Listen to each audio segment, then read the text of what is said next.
monde! Alors on se retrouve aujourd'hui pour la deuxième vidéo du vlog sur le maquillage permanent.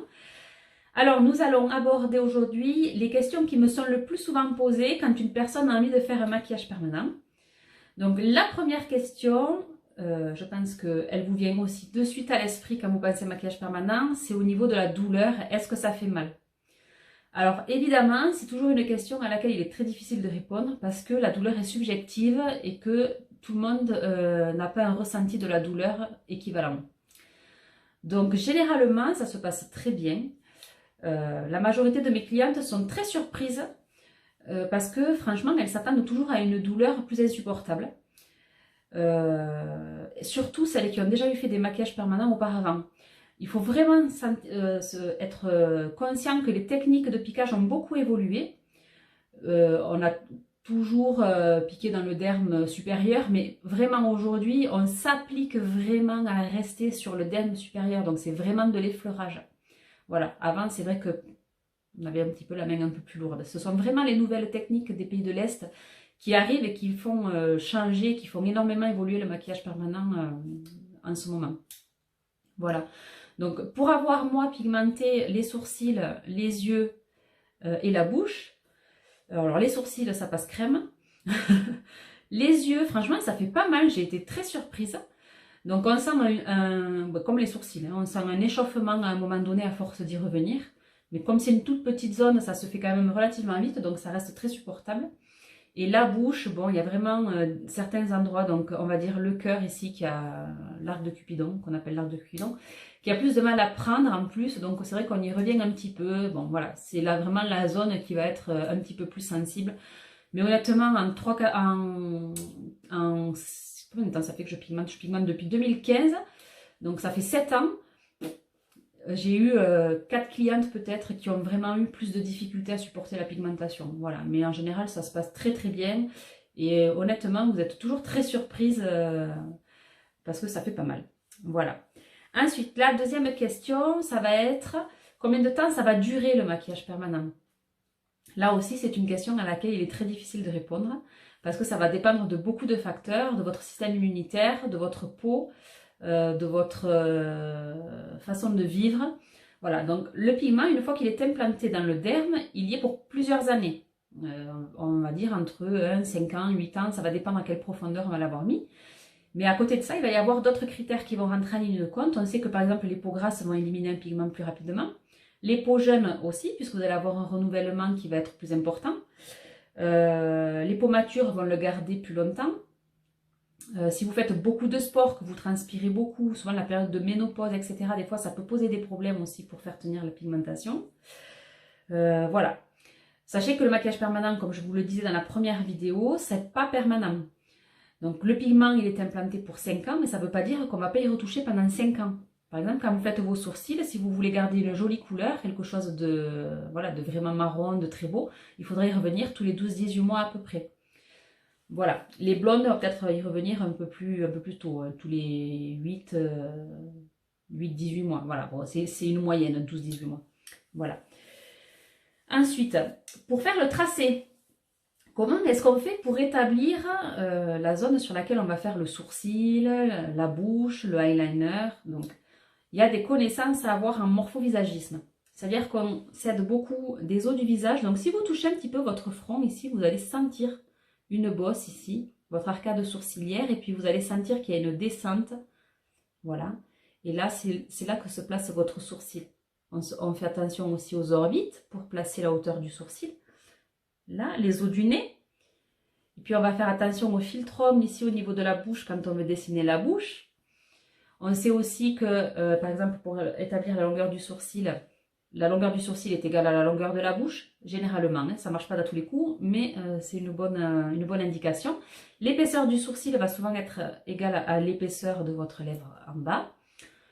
Pour les yeux, on fait attention au pli de la paupière palpébrale, au pli palpébral. Voilà, on va s'arrêter dès qu'il y a un pli. Alors là, c'est pareil, le maquillage permanent encore porte mal son nom. Le maquillage permanent, c'est pas un maquillage. C'est quelque chose qui va venir rehausser votre beauté naturelle. Donc, on va mettre un petit peu l'accent sur les yeux, on va teinter une petite bouche. Si vous n'avez pas le temps de vous maquiller, voilà, vous aurez meilleure mine. Mais attention, on ne fait pas des super gros traits de liner. Franchement, ça vieillit très mal. On n'a pas envie de faire des choses comme ça. Donc les liners, c'est toujours très fin. Si on peut favoriser un ras de cils, on va faire un ras de cils. Et ou alors avec un petit trait qui est vraiment fin. Les gros liners, c'est pas beau. C'est très beau quand ça vient d'être fait, mais ça vieillit mal. Pensez que le noir va avoir tendance à vieillir bleu, etc. Donc voilà. Je parle pas du soft liner, qui est une technique différente. Voilà, la petite poudre sur les paupières. Voilà, donc nous avons des connaissances en morphovisagisme pour vraiment coller au plus près de vos os, de votre visage, pour faire quelque chose qui soit vraiment harmonieux. Ensuite, par rapport à l'hygiène. Donc pour l'hygiène, il y a un diplôme qui est obligatoire en maquillage permanent, c'est le diplôme d'hygiène et salubrité. On ne peut pas faire de maquillage permanent sans avoir ce diplôme-là. Donc c'est un diplôme qui se fait sur 3 jours. Et moi qui suis infirmière, j'ai aussi passé ce diplôme. Donc personne n'est exempté, sauf si on a un DU hygiène hospitalière. Voilà. Ensuite, donc quand on fait cette formation hygiène et salubrité, on nous apprend qu'on a un local qui est exclusivement réservé au maquillage permanent. On n'a pas le droit d'avoir des tissus, donc pas de plaid, etc. Quand vous avez froid, on ne peut pas vous couvrir parce que tout doit être désinfecté dans cette pièce. Voilà, du sol au plafond. Donc mur lessivable, pas de carrelage avec des joints, etc. Bon, même si certains, des fois, c'est accordé. Voilà, c'est vrai qu'on va favoriser un lino, etc. Peinture lessivable, pas de tissu. Voilà, tout doit être désinfecté dans le local. Voilà.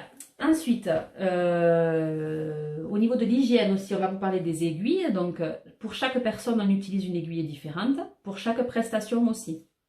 Voilà, donc dès que vous partez, l'aiguille est jetée dans un conteneur d'acerie. Avec d'ailleurs tous les petits cotons. Enfin, moi, je mets tous vos petits cotons, etc. quand je vous essuie, même si ça pourrait apparemment, depuis quelque temps, partir aux ordures ménagères. Moi, je mets tout au dasserie. C'est un contrat que j'ai avec un transporteur qui vient me chercher le carton tous les trimestres et ça part à l'incinération. Voilà. Ce sont des choses qui sont obligatoires pour se déclarer à l'ARS pour avoir une autorisation d'exercer. Donc, quand on se déclare à l'ARS, obligation de fournir le diplôme d'hygiène et salubrité et le contrat de dasserie. En tout cas, pour ici, pour les Pyrénées, Midi-Pyrénées. Ensuite, les risques liés à la pigmentation. Donc, les risques suite à la pigmentation, ça peut être un risque d'allergie aux pigments. Ça peut arriver, même si j'utilise des pigments qui sont minéraux. Donc, les risques d'allergie sont moindres, mais on n'est pas à l'abri. Les risques de mauvaise cicatrisation. Si vous avez du mal à cicatriser, voilà, il faudra apporter une attention particulière. Par contre, le maquillage permanent ne sera pas permis sur une personne qui a tendance à faire des kéloïdes, par exemple. Voilà, des cicatrices kéloïdes. C'est des cicatrices où il y a une surproduction de collagène et du coup, la cicatrice, au lieu de rester sur la plaie, elle va se propager, elle va faire plein de des petites extensions de cicatrices, quoi. Voilà, donc ça, interdit. Le risque infectieux aussi, donc il faut absolument suivre les recommandations qu'on vous donne après la pigmentation. Donc pour ma part, quand vous sortez du cabinet, vous avez tout à l'écrit avec des petits schémas. Voilà, vous savez exactement ce qu'il faut faire. Et ensuite, quand on pigmente les lèvres, si vous êtes porteur du virus de l'herpès, vous pouvez faire une poussée herpétique, donc qui peut être assez impressionnante. Donc il faut bien suivre les recommandations.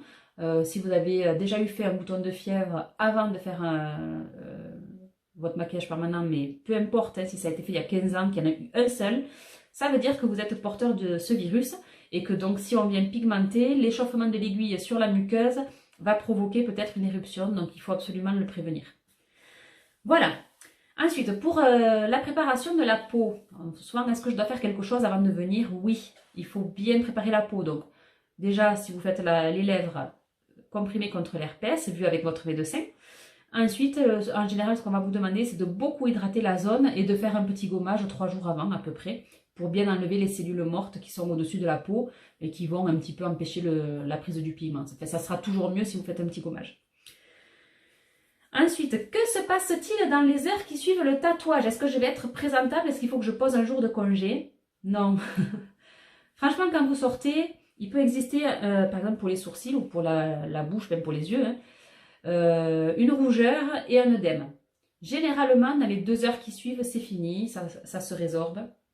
Mais chez certaines personnes, ça peut durer un petit peu. Généralement, 48 heures maximum. Honnêtement, en général, dans les 2 heures, c'est fini.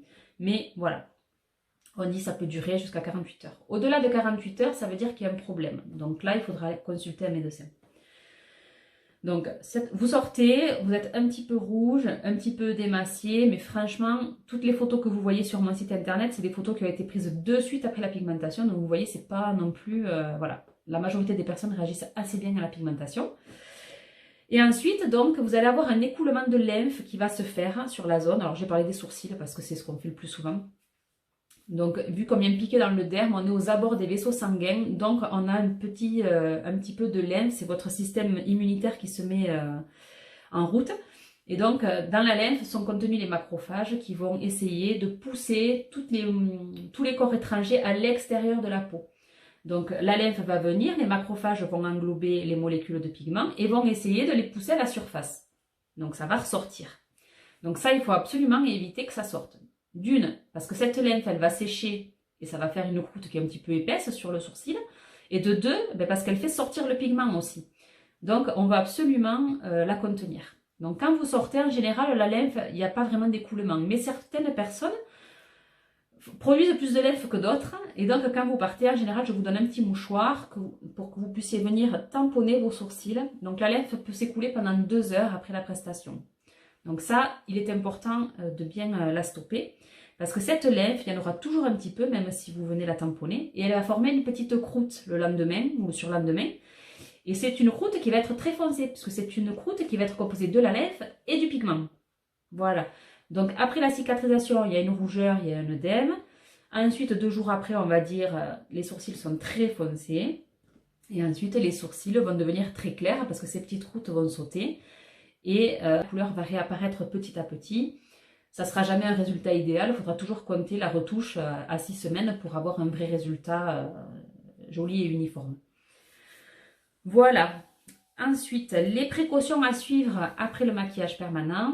Donc, on évite l'eau de façon prolongée. Vous pouvez les mouiller, si vous les séchez de suite après, il n'y a pas de souci.